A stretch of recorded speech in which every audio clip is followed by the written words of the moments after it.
नमस्कार, कैसे आप? मैं हूं आपके साथ निशांत चतुर्वेदी।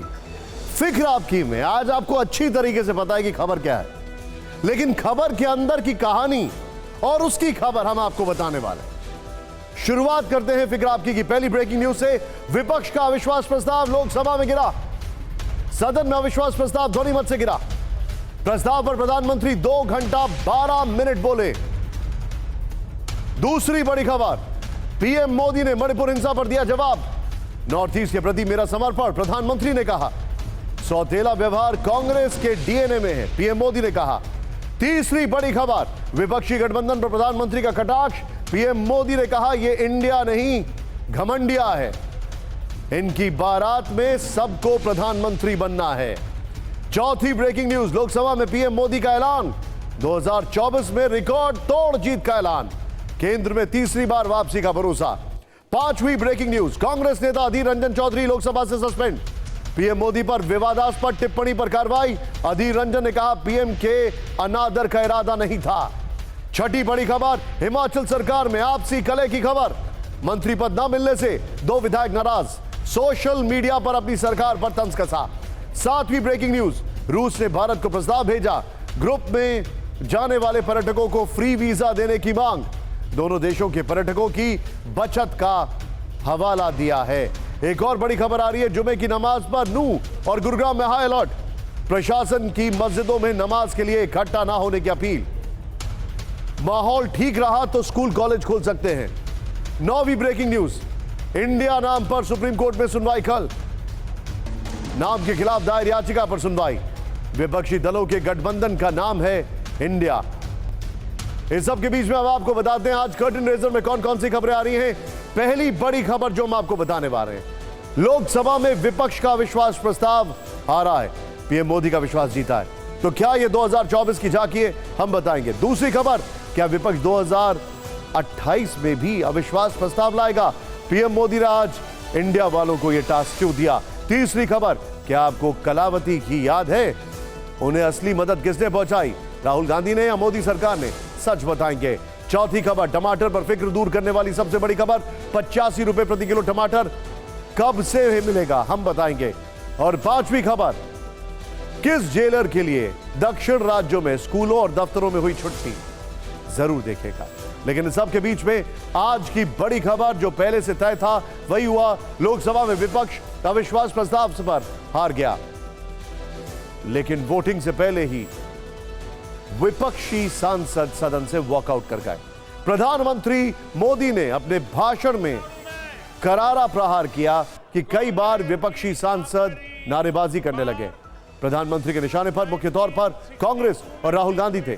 2 घंटे 12 मिनट की स्पीच में उन्होंने 27 बार मणिपुर का जिक्र किया, 4 बार नॉर्थ ईस्ट शब्द बोला, 4 बार अविश्वास प्रस्ताव कहा, 5 बार राहुल गांधी पर हमला किया, 16 बार कांग्रेस पर सीधा अटैक किया, 2 बार 2024 चुनाव का जिक्र किया, 3 बार भारत के बारे में थर्ड टॉप इकोनॉमी का जिक्र किया।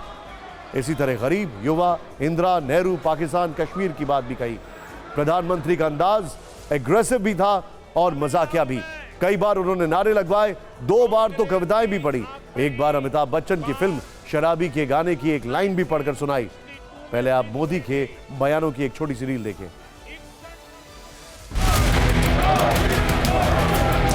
इधर से सेंचुरी हो रही है, उधर से 2 बॉल हो रहे हैं।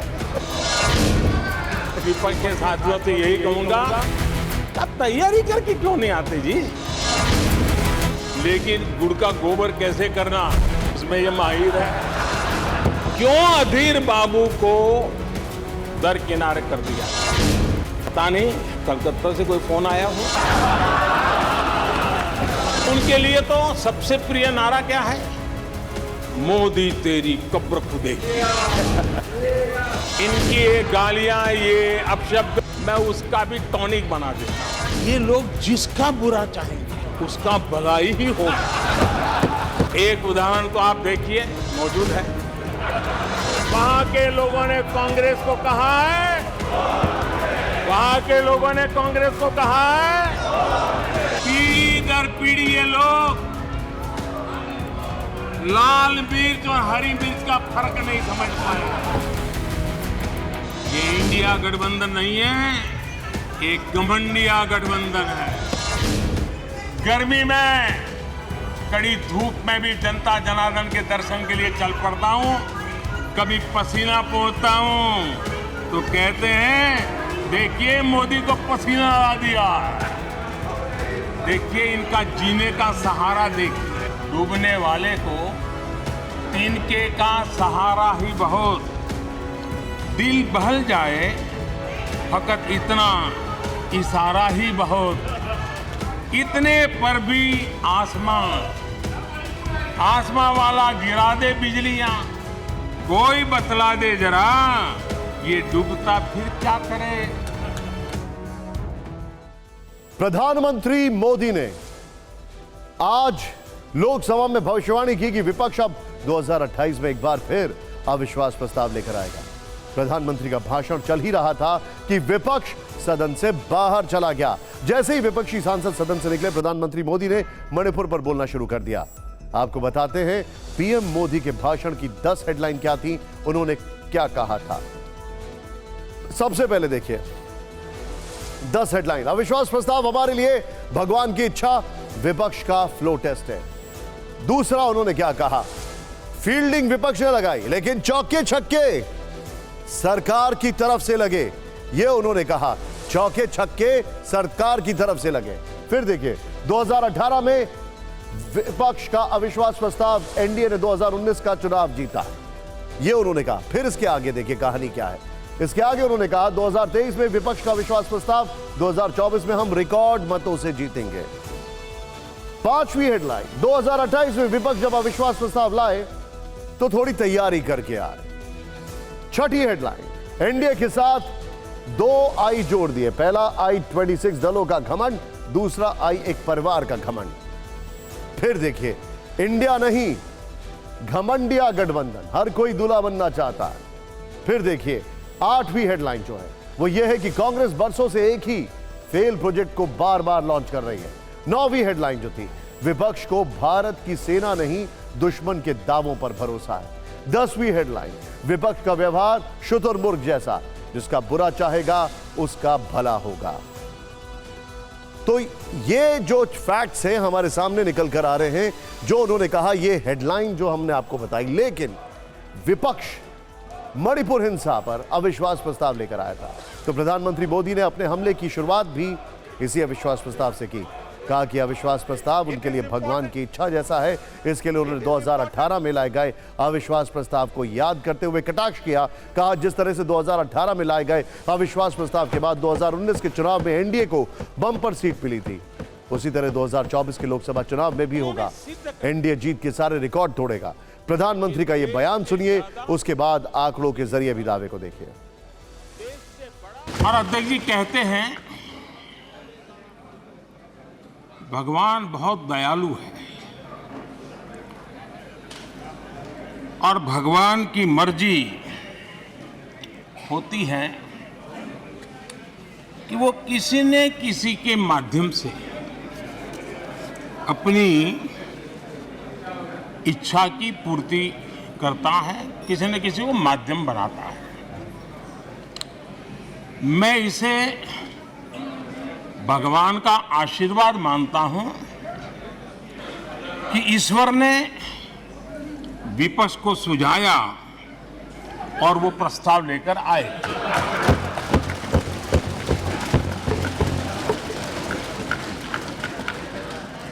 दो 2018 में भी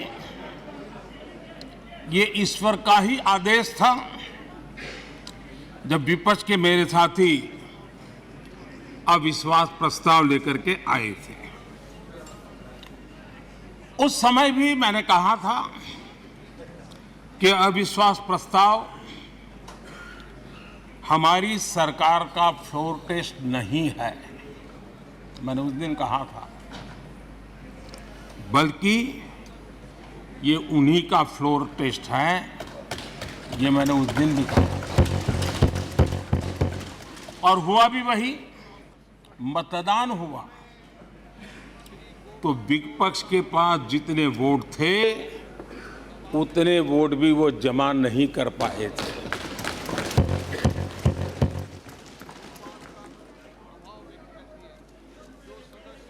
और इतना ही नहीं, जब हम सब जनता के पास गए तो जनता ने भी पूरी ताकत के साथ इनके लिए नो कॉन्फिडेंस घोषित कर दिया। और चुनाव में एनडीए को भी ज्यादा सीटें मिली और भाजपा को भी ज्यादा सीटें मिली। यानी एक तरह से विपक्ष का अविश्वास प्रस्ताव हमारे लिए शुभ होता है।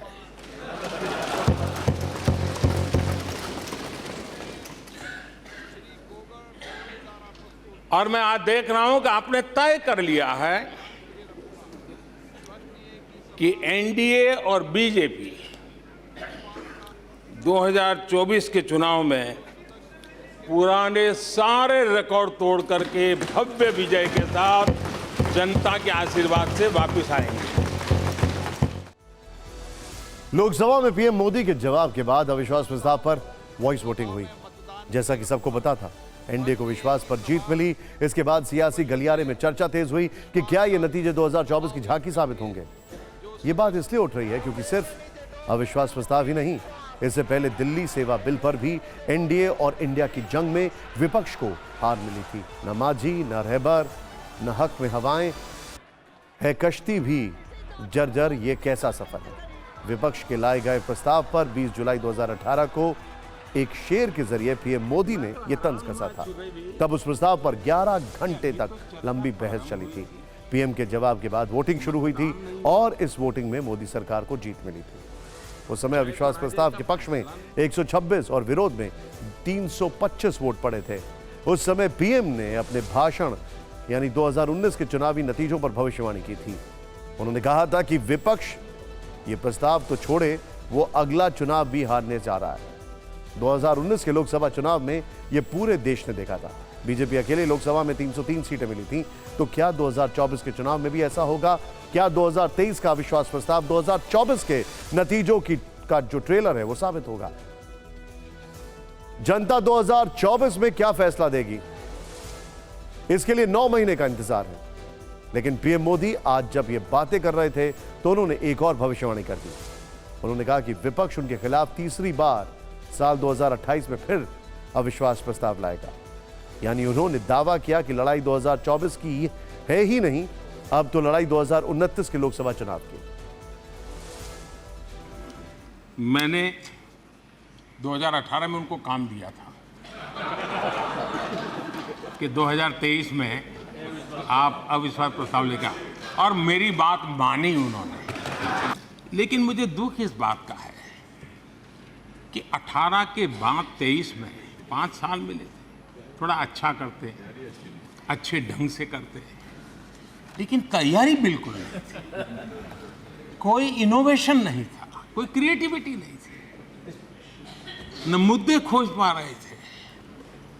पता नहीं, ये देश को इन्होंने बहुत निराश किया है। राष्ट्र चलिए, कोई बात नहीं,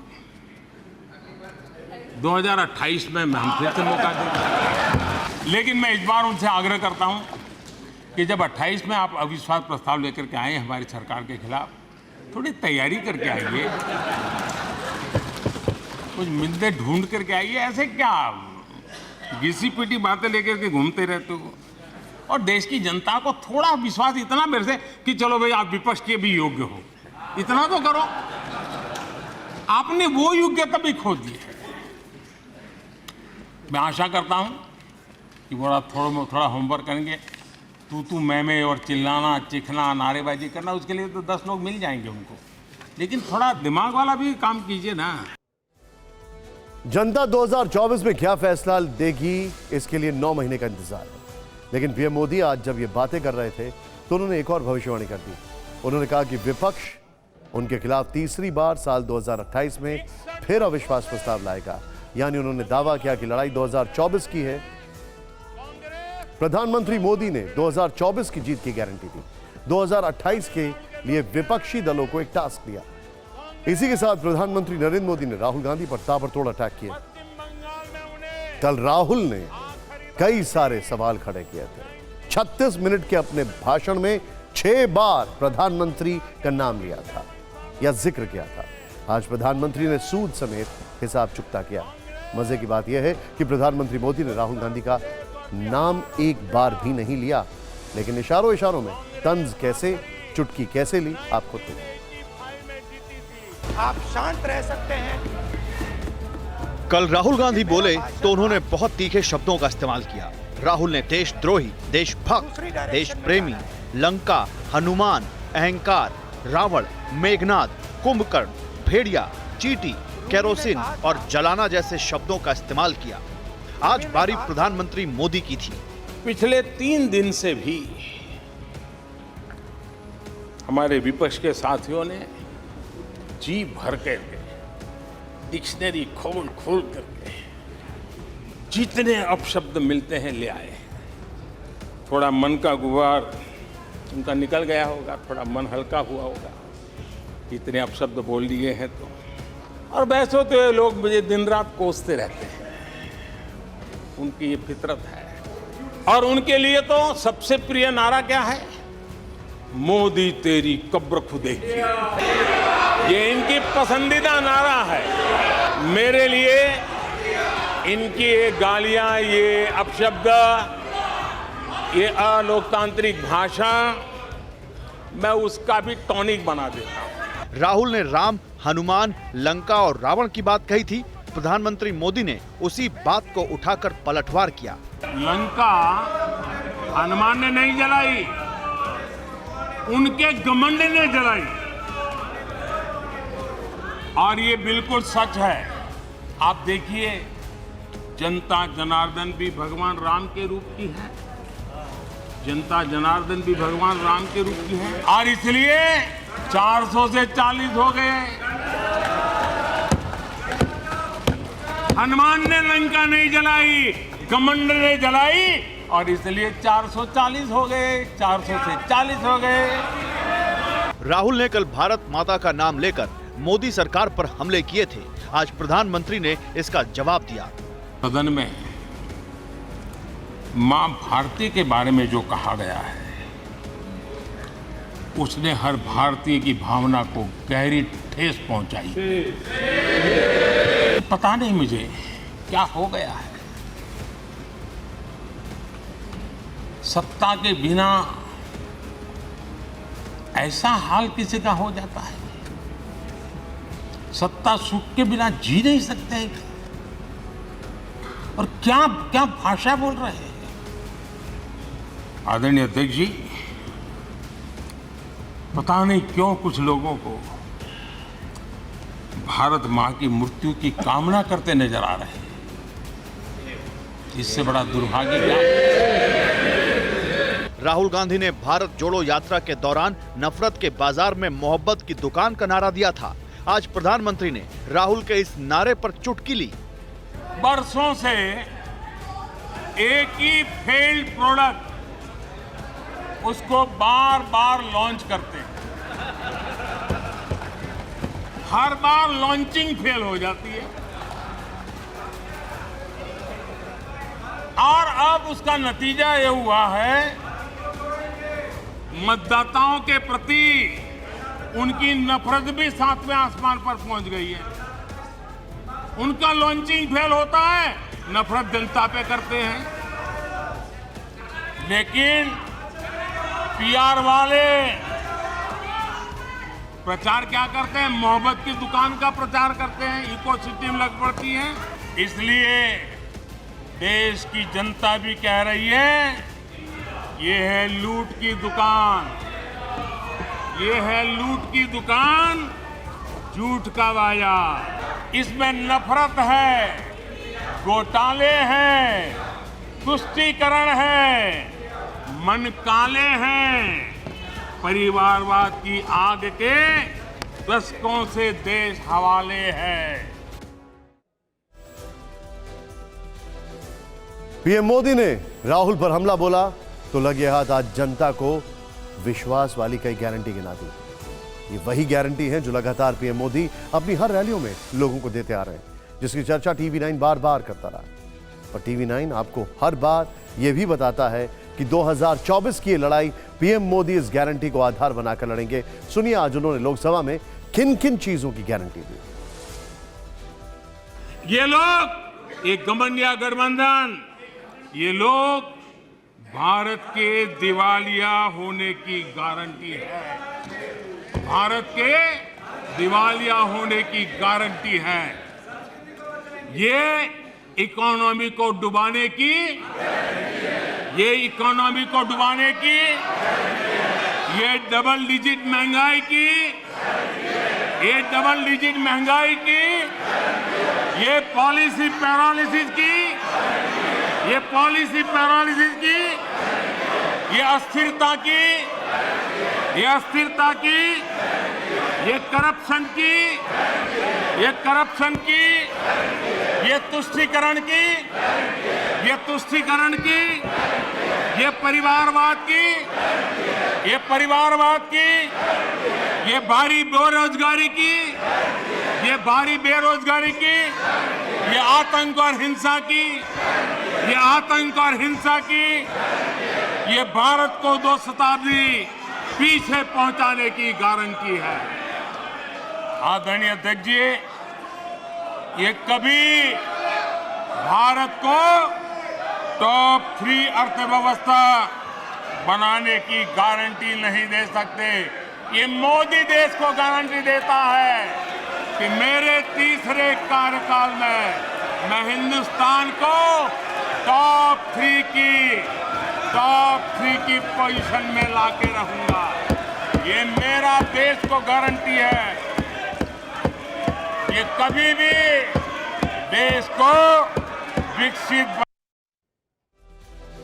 भले ही इंडिया में शामिल दलों को मोदी सरकार पर अविश्वास हो, लेकिन प्रधानमंत्री मोदी को पूरा विश्वास है कि 2024 में एनडीए तीसरी बार सत्ता में वापसी करेगा। प्रधानमंत्री को यह भरोसा उस लाभार्थी समूह से मिला है जिनके लिए उनकी सरकार दर्जनों योजनाएं चला रही है। अविश्वास प्रस्ताव पर जवाब देते हुए प्रधानमंत्री मोदी ने उन 13.5 करोड़ लोगों की बात की जिन्हें पिछले 5 साल के दौरान गरीबी से बाहर निकाला गया है। प्रधानमंत्री ने अपनी सरकार के जल जीवन मिशन का जिक्र किया। प्रधानमंत्री ने कहा कि जल जीवन मिशन के जरिए 4 लाख लोगों की जान बच रही है। पीएम मोदी ने स्वच्छ भारत अभियान की बात की। उन्होंने कहा कि इस योजना से 3 लाख लोगों की जान बचाई गई है। प्रधानमंत्री ने अपने भाषण में शौचालय निर्माण की बात की है, जनधन खातों की बात की है, स्टार्टअप इंडिया और डिजिटल इंडिया का जिक्र किया है। प्रधानमंत्री मोदी को अपनी योजनाओं और लाभार्थियों पर इतना विश्वास क्यों है, आपको कुछ आंकड़ों के जरिए बताएंगे, लेकिन पहले आपको प्रधानमंत्री मोदी के भाषण के कुछ अंश दिखाते हैं। बीजेपी लाभार्थियों की अहमियत समझती है। इन्हीं लाभार्थियों ने बीजेपी को 2019 का लोकसभा चुनाव जिताया था। प्रधानमंत्री मोदी को भरोसा है कि 2024 में भी बड़ा लाभार्थी वर्ग जीत की गारंटी बनेगा। 5 साल में 13.5 करोड़ लोग गरीबी से बाहर आए हैं। आदरणीय अध्यक्ष जी, आईएमएफ अपने एक वर्किंग पेपर में लिखता है कि भारत ने अति गरीबी को करीब करीब खत्म कर दिया है। आदरणीय अध्यक्ष जी, वर्ल्ड हेल्थ ऑर्गेनाइजेशन ने कहा है कि जल जीवन मिशन के जरिए भारत में 4 लाख लोगों की जान बच रही है। ये 4 लाख कौन है? मेरे गरीब, पीड़ित, शोषित, वंचित परिवारों के मेरे स्वजन है। कि स्वच्छ भारत अभियान से 3 लाख लोगों को मरने से बचाया गया है। आदरणीय अध्यक्ष जी, गरीब परिवार के लोग हैं, शहरों की बस्तियों में गुजारा करने वाले लोग, गांव में जीने वाले लोग हैं। यूनिसेफ ने क्या कहा है? यूनिसेफ ने कहा है कि स्वच्छ भारत अभियान के कारण हर साल गरीबों के 50,000 रुपये बच रहे हैं। प्रधानमंत्री मोदी बीजेपी को जीत का मंत्र मई में ही दे चुके हैं। मई में बीजेपी ने मिस्ड कॉल से महासंपर्क अभियान शुरू किया। इसके तहत बीजेपी के नेताओं, कार्यकर्ताओं, विधायकों, सांसदों और मंत्रियों को बीजेपी ने डोर टू डोर कैंपेन चलाकर सरकार की योजनाओं और उपलब्धियों को लोगों तक पहुंचाने का टास्क दिया गया।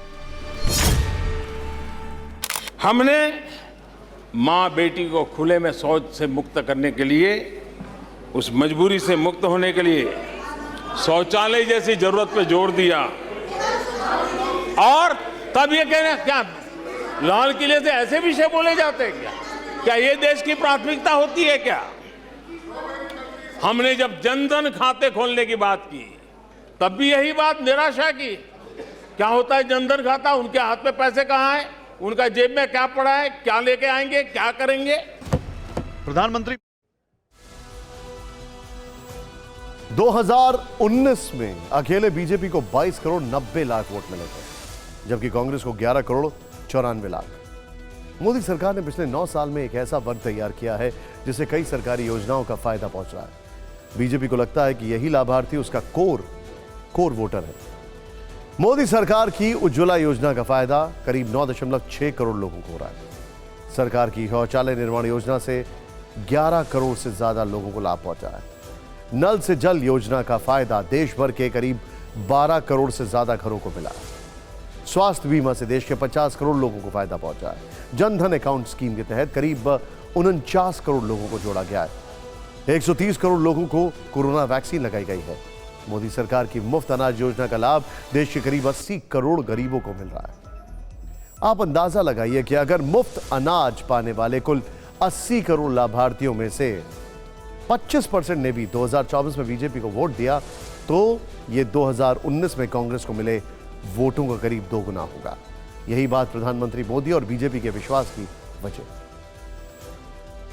पीएम मोदी ने अपने चिरपरिचित अंदाज में विपक्ष पर हमला किया।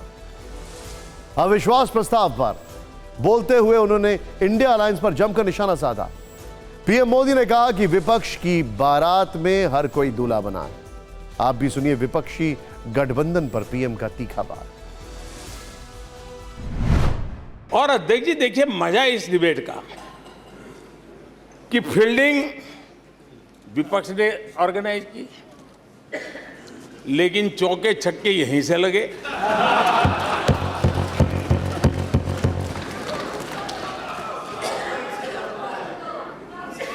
और विपक्ष नो कॉन्फिडेंस मोशन पे नो बॉल नो बॉल पर ही करता आगे चलता जा रहा है। इधर से सेंचुरी हो रही है, उधर से नो बॉल हो रहे हैं।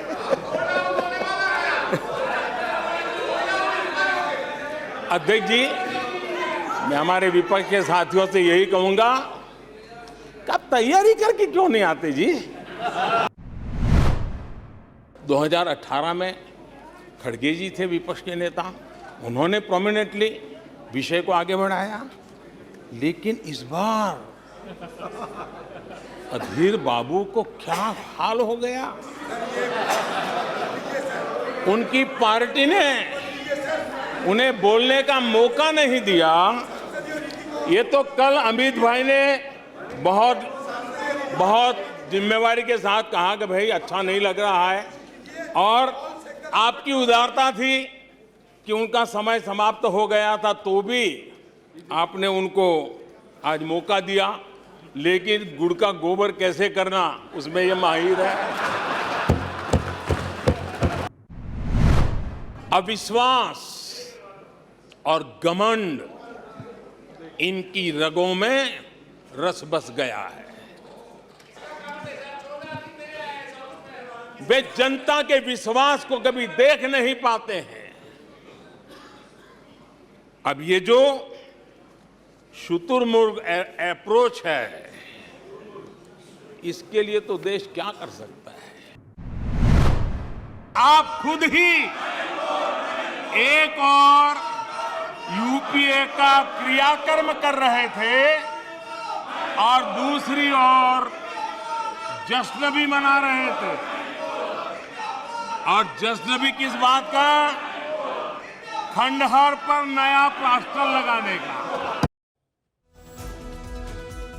आज लोकसभा में गर्मा गर्म बहस हुई, तीखे वार पलटवार हुए, कई बार झड़प भी हुई। लोकसभा में हल्ले हंगामे और शोरगुल के बीच आज राज्यसभा से एक बहुत ही इंटरेस्टिंग तस्वीर आई है। राज्यसभा में आज माहौल काफी खुशनुमा रहा। नेता विपक्ष मल्लिकार्जुन खड़गे ने सरकार पर एक शेर से हमला किया, जिसके बाद शेर और शायरी का सिलसिला चल पड़ा। हमने आपके लिए इसकी एक रील तैयार की है, जरूर देखिए। मक्तल में आते हैं वो लोग खंजर बदल बदल के, यार अब मैं कहां से लाऊं सर बदल बदल के। तो ये लोग खंजर बदल बदल के आते हैं और मेरा सर एक ही है, वो काटना चाहते हैं। तो इसीलिए उनको कही है, ये डेमोक्रेसी में एक ही सर होता है, एक ही वोट होता है। Sir, only a one sentence response. This is a classic case of the pot calling the kettle black. शेर सुनाइए कोई, शेर का मुकाबला तो शेर से ही होना चाहिए। आपने एक शायरी सुनाई, तो सर मैं भी एक जवाब देना चाहती हूँ। प्लीज। वो कत्ल भी करते हैं तो रहते हैं गुमनाम, और हम आह भी भरते हैं तो करते हैं बदनाम। सर सुधांशु, सर हम कहते हैं वंशवाद हटाओ तो क्या बुरी बात है? सर हम कहते हैं कैटल हटाओ। सुधांशु सर, उन्होंने सर बदलने की बात कही तो मैं कहना चाहूंगा, सच जरा सा घटे या बढ़े तो सच सच न रहे, मगर झूठ की तो कोई इंतहा नहीं। लाख चेहरे बदल के आ जाते हैं ये, मगर आईना कमबख्त झूठ बोलता ही नहीं। Sudhanshu change it. वो कह रहा है चाहे सोने में जड़ दो, चाहे चांदी में जड़ दो, आईना कभी झूठ नहीं बोलता। याद आया सर, गालिब से किसी ने पूछा कि समस्या का समाधान क्यों नहीं हो रहा है, तो गालिब ने कहा उम्र भर इस भूल में जीते रहे गालिब, धूल चेहरे पे थी और हम आईना ही पूछते रहे, इसलिए गड़बड़ हो रही है। ऐसा है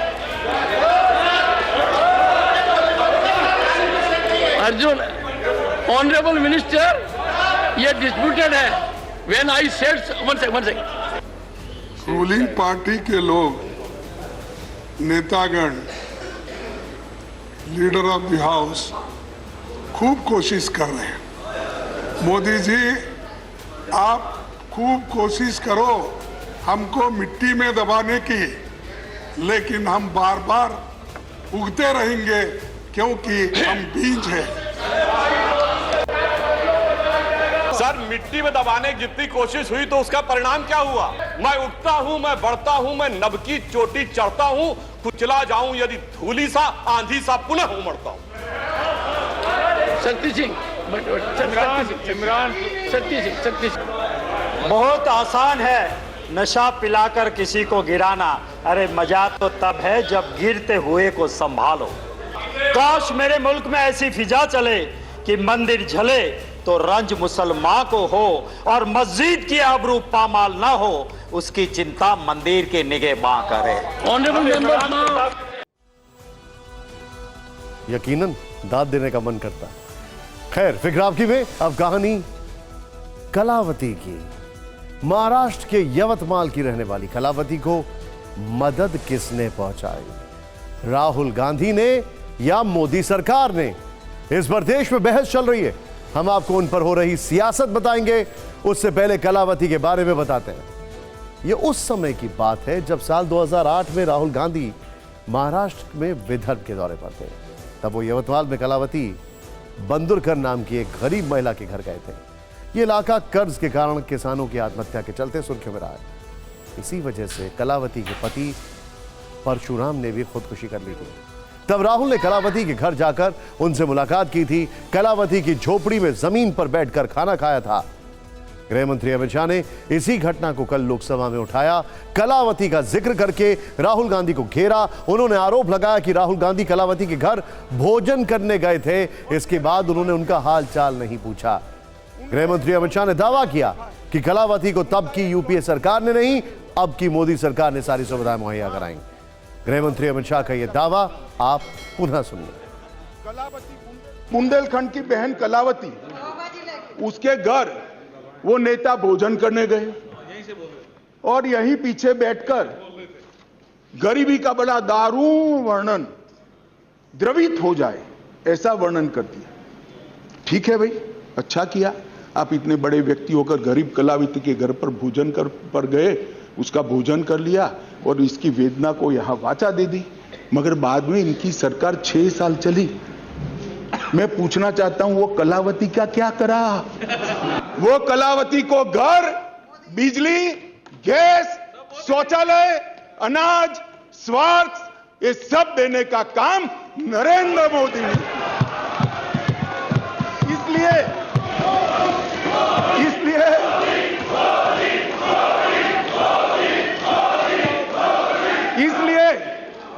जिस कलावती के घर पर आप भोजन पर गए हो, इसी को भी मोदी जी पर अविश्वास नहीं है, वो आज मोदी जी के साथ खड़ी है। गृह मंत्री अमित शाह के इस दावे पर सुबह से सियासत हो रही है। कांग्रेस सीधे गृह मंत्री पर हमला कर रही है। कांग्रेस का कहना है कि अमित शाह ने संसद में झूठ बोला। कांग्रेस ने इस संबंध में 2 ट्वीट भी किए, जिसमें लिखा, बिल्कुल हमें कलावती जी याद हैं। जननायक राहुल जी से मिलने के बाद कलावती जी के जीवन में जो बदलाव आया, उससे पूरा भारत वाकिफ है। मोदी सरकार झूठ बोल रही है। कल संसद में गृह मंत्री अमित शाह ने यवतमाल की कलावती जी से जुड़े जो झूठे दावे किए थे, कलावती जी ने खुद ही उन झूठे दावों की हकीकत बताई। इसे साबित करने के लिए कांग्रेस ने बीबीसी का एक वीडियो भी साथ में पोस्ट किया, जिसमें कलावती को यह कहते दिखाया गया कि राहुल गांधी से मिलने के बाद उनके जीवन में कैसे बदलाव आया। राहुल की मदद से उनके घर में खाना, पानी और शादी, ब्याह, शिक्षा सब कुछ आसानी से हो रहा है। लेकिन हम इस वीडियो की बात नहीं करेंगे, बल्कि थोड़ी देर में कलावती के घर से TV9 की एक्सक्लूसिव रिपोर्ट दिखाएंगे। उससे पहले बता दें कि कांग्रेस ने गृह मंत्री से लोकसभा में माफी की मांग की है। कांग्रेस सांसद मणिक टैगोर ने अमित शाह के खिलाफ स्पीकर को प्रिविलेज नोटिस भी दे दिया। राहुल गांधी जी ने उनका घर बनाया, राहुल गांधी जी ने उनका नया टॉयलेट बिल्ड करवाया, इलेक्ट्रिसिटी कनेक्शन लेके दिया, और ये खुद कलावती बता रही है। उस वीडियो का भी मैं अटैच किया हूँ ऑनरेबल स्पीकर का पास। इसका रख के होम मिनिस्टर से हम अपॉलॉजी मांगते हैं मिसलीड करने में, हाउस का मिसलीड करने के लिए, इसलिए मैं प्रिविलेज मोशन मूव कर रहा हूँ। अब कलावती की जुबानी सुनिए, किसका दावा सही है, किसने मदद पहुंचाई, राहुल गांधी ने या मोदी सरकार ने। ये है यवतमाल की कलावती, वही कलावती जो गृह मंत्री के राहुल पर दिए गए बयान के बाद से देश में फिर से चर्चा का विषय बनी हुई है। TV9 भारतवर्ष की टीम उनके घर पहुंची तो हमें यहां 2008 वाली झोपड़ी नहीं दिखी, बल्कि पक्का मकान नजर आया। घर के अंदर दुश्वारियों का जीवन नहीं, बेड और कलर टीवी नजर आया। परिवार दाने दाने को मोहताज नहीं दिखा, बल्कि किचन में भरपूर अनाज दिखा। लकड़ी के धुएं में घुलता जीवन नहीं दिखा, बल्कि गैस चूल्हा और फ्रिज नजर आया। हमारे संवाददाता ने इसके बाद कलावती से पूछा कि ये बदलाव किसके कारण आया, तो सुनिए उन्होंने क्या सच बताया। या ठिकाणी राहुल गांधी आल्यानंतर मदत जी आहे ती कोणाकडून तुला झाली? राहुल गांधींची मदत झाली की भाजपनं तुला मदत केली? राहुल गांधीची मदत झाली मला, भाजपची मदत नाही झाली, मला राहुल गांधीचीच मदत झाली।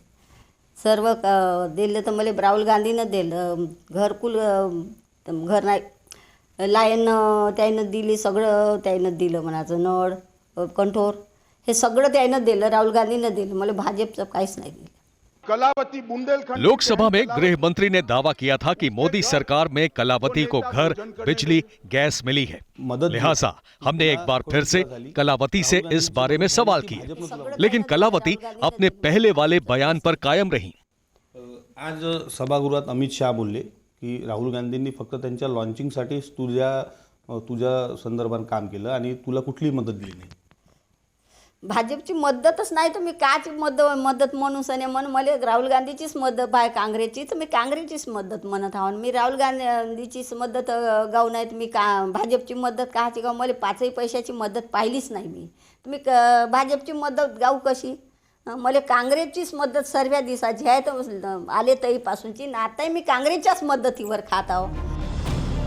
कलावती ने पिछले साल बीबीसी को दिए इंटरव्यू में बताया था कि राहुल ने उन्हें 3 लाख का चेक दिया था। इसके बाद उनके खाते में 30 लाख रुपए अलग से डाले गए थे कलावती ने बीबीसी को यह भी बताया था कि राहुल से मिलने के बाद उनका जीवन बदल गया। वो पहले झोपड़ी में रहती थी, लेकिन अब उनके पास पक्का घर है। कलावती से राहुल गांधी इन 14 सालों में अब तक 2 बार मिल चुके हैं। दूसरी मुलाकात पिछले साल 16 नवंबर को की थी। ये भारत जोड़ो यात्रा की बात है। तब कलावती को कांग्रेस सांसद सुरेश धनोरकर राहुल की रैली में लेकर आए थे। उस समय कलावती ने कहा था कि वो मंच पर राहुल गांधी के पास गई, उन्हें फूलों का एक गुलदस्ता भेंट करते हुए धन्यवाद दिया। इसके बाद राहुल ने उनसे उनके परिवार के बारे में पूछा और कलावती ने जवाब दिया कि सब लोग अच्छे हैं। और अब खबर बदलती है। फिक्र में अब बात नूह हिंसा की। हिंसा के 11 दिन बाद भी इस विवाद को हवा देने वाले किरदारों की हर रोज एंट्री हो रही है। ऐसे ही दो किरदार को हम आज दिखाएंगे। इसमें पहले नंबर पर 31 जुलाई को हुई हिंसा के नए वीडियो हैं, जिसमें कई लोग फायरिंग करते हुए दिखाई दे रहे हैं। दूसरे नंबर पर नूह हिंसा को धार्मिक एंगल देकर चिट्ठी लिखने वाले सरपंच, जिन्होंने पहले गांव में मुस्लिमों की एंट्री पर रोक वाले फरमान जारी किए थे और अब कानून से भागे फिर रहे हैं। लेकिन इन दोनों किरदारों पर आने से पहले आपको वो बयान सुनना चाहिए जो नूह हिंसा में आज संसद में गूंजा। 50 panchayats in 3 districts of BJP ruled Haryana issuing letters forbidding Muslim traders entering the state fills us with shame. नूह में 750 इमारतों को बगैर ड्यू प्रोसेस फॉलो किए उनके इमारतों को मुनहदम कर दिया गया, और इसलिए कि वो मुसलमान थे, पूरे के पूरे इलीगल थे। इसीलिए पंजाब की हाई कोर्ट और हरियाणा की हाई कोर्ट ने कहा कि ये एथनिक क्लेंसिंग है। इस देश में अगर आज क्विट इंडिया करना है तो कहना पड़ेगा चाइना क्विट इंडिया। जो गौ रक्षक है जिसका नाम मोनू है, वो आपके लिए मोनू डार्लिंग बन गया है, उसको कहिए क्विट इंडिया। आज नूह का मुद्दा जब संसद में गूंजा, उससे महज कुछ घंटे पहले ही हिंसा के 2 नए वीडियो भी सामने आए। दावा है कि वीडियो 31 जुलाई के हैं, जिसमें जमकर गोलीबारी हो रही है, लोगों को पकड़कर लाठियां बरसाई जा रही हैं।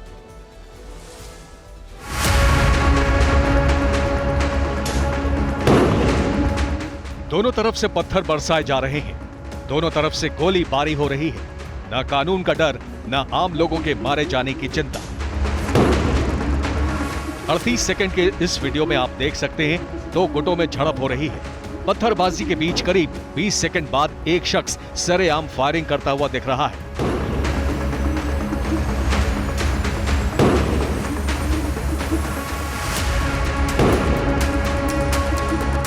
अब 31 जुलाई का एक और वीडियो देखिए। यह भी सोशल मीडिया पर वायरल हो रहा है। इस वीडियो में भी जबरदस्त हंगामा देखा जा सकता है। बेलगाम दंगाई बेखौफ होकर लोगों के साथ मारपीट कर रहे हैं। एक शख्स पर लाठियां बरसा रहे हैं। बताया यह भी जा रहा है कि इसे संज्ञान में लेकर जांच जारी है। दोनों मामलों में एफआईआर भी दर्ज की जा चुकी है। फिक्र आपकी में अब 140 करोड़ भारतीयों की फिक्र दूर करने वाली खबर। महंगे टमाटर को लेकर इस वक्त पूरा देश परेशान है। जाहिर है हमारे दर्शक भी टमाटर की ऊंची कीमत को लेकर चिंतित होंगे। हम आज उनकी ये चिंता दूर करेंगे। आपको आज बहुत बड़ी जानकारी देने जा रहे हैं। आप जो टमाटर इस समय 200 रुपए प्रति किलो के हिसाब से खरीद रहे हैं, हो सकता है कि वही टमाटर आपको 85 रुपए प्रति किलो मिलने लगे। ये खबर कहां से आई, किसने राहत दी, ये जानने से पहले आपको टमाटर का ये रूट मैप दिखाते हैं। सस्ता टमाटर कहां से आने वाला है, ध्यान से देखें। कर्नाटक में टमाटर इस वक्त 100 रुपए के नीचे पहुंच चुका है। आंध्र प्रदेश में भी टमाटर अब सस्ता हो चुका है। कर्नाटक में कोलार मंडी है, यहां से टमाटर बहुत जल्द दिल्ली आने वाला है। इसके बाद दिल्ली टमाटर लोगों को 85 रुपए प्रति किलो में मिलेगा। आप सोचेंगे कि सिर्फ दिल्ली वालों को राहत, तो ऐसा बिल्कुल नहीं है। नेपाल से शुक्रवार तक टमाटर की खेप यूपी भी पहुंच जाएगी। वाराणसी, कानपुर, लखनऊ की मंडियों में नेपाल से टमाटर आ जाएंगे। ये बयान किसने दिया, अब ये भी सुनिए। संसद में वित्त मंत्री निर्मला सीतारमण ने अविश्वास प्रस्ताव पर बोलते हुए विपक्ष के लगाए एक आरोप का जवाब दिया। इसी दौरान उन्होंने बताया कि टमाटर कब सस्ता होगा। Prices in Andhra Pradesh and Karnataka, the wholesale mandis of tomato has started coming down below 100%, 100 rupees, and we expect this to also help us. As of today, sir, we have booked tomatoes from Kolar Mandi and coming to Delhi. And this will be coming at 85 rupees per kg. Also, the wholesale price in Andhra Pradesh, as I said, has already started coming below 100. We have also initiated imports from Nepal by removing the import restrictions, and the first lot of tomatoes from Nepal are likely to reach Varanasi, Lucknow, Kanpur by Friday itself. क्या कहूं, हुजूर आते आते बहुत देर कर दी या देर आए दुरुस्त आए, आप खुद ही डिसाइड कर लीजिए। महंगे टमाटर का मुद्दा सिर्फ लोकसभा में ही नहीं उठा, बल्कि राज्यसभा में भी इस पर कांग्रेस और बीजेपी में चुटीले अंदाज में वार पलटवार हुआ। आपको याद होगा, बुधवार को आम आदमी पार्टी के सांसद सुशील गुप्ता टमाटर की माला पहनकर विरोध जताने सदन पहुंचे थे, जिस पर राज्यसभा में जबरदस्त हंगामा हुआ था। चेयरमैन ने नाराजगी भी जताई थी। इसी सदन में आज फिर उनकी माला की चर्चा कांग्रेस के प्रमोद तिवारी ने छेड़ दी, तो केंद्रीय मंत्री पीयूष गोयल ने इशारों में राहुल गांधी के आजादपुर मंडी में टमाटर के भाव पूछने का जिक्र कर दिया।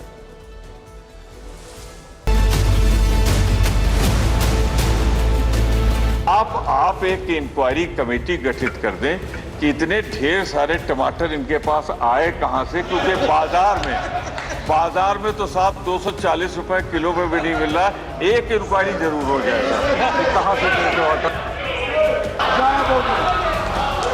टमाटर की कीमतें तो कम होनी शुरू हुई थी, पर सडनली एक युवराज वहां पहुंचा आजादपुर मंडी में, उसके बाद से तो पता नहीं टमाटर का गायब हो गया। और खबर आ रही है कि आरबीआई ने 3 महीने के लिए महंगाई का जो अनुमान है वो बढ़ा दिया है। भाई अब देखते हैं टॉप 9 खबरें। पहली बड़ी खबर आपको बता दें, टॉप 9 में इस वक्त की बड़ी खबर आ रही है, राहुल गांधी के खिलाफ जम्मू में हुआ प्रदर्शन। शिवसेना डोगरा फ्रंट के कार्यकर्ताओं ने पूछा, सिर्फ मणिपुर हरियाणा हिंसा पर क्यों बात हो रही है। विपक्षी दलों के गठबंधन इंडिया के नाम को लेकर राजनीति तेज। पटना में बीजेपी कार्यालय के बाहर लगा पोस्टर, क्विट इंडिया का नारा लिखा दिखा। रक्षाबंधन से पहले सीएम शिवराज का बहनों को तोहफा, 1.25 करोड़ से ज्यादा खातों में 1,000 रुपए ट्रांसफर। मध्य प्रदेश में कांग्रेस का हिंदुत्व कार्ड, अब गांव-गांव में संतों, महंतों और पुजारियों के साथ चौपाल लगाएगी पार्टी। एकनाथ शिंदे गुट के विधायक प्रकाश सुर्वे के बेटे राज सुर्वे पर एफआईआर, म्यूजिक कंपनी के सीईओ को धमकी देने और अपहरण करने का आरोप। पश्चिम बंगाल के मिदनापुर में बीजेपी टीएमसी कार्यकर्ता भिड़े, तीखी झड़पें भी हुई। खेजूरी में पंचायत बोर्ड के गठन को लेकर बम फेंके गए। मध्य प्रदेश के रतलाम में सोशल मीडिया पर आपत्तिजनक पोस्ट के बाद हंगामा, एक खास समुदाय के खिलाफ टिप्पणी के बाद गुस्साए लोग। बडगाम और उरी में सुरक्षा बलों को मिली बड़ी सफलता, लश्कर के मॉड्यूल का भंडाफोड़, 6 आतंकी गिरफ्तार। हिमाचल प्रदेश के सिरमौर में बादल फटने से भारी तबाही, रिहायशी इलाकों में सैलाब आ गया, कई गांव तबाह हो गए।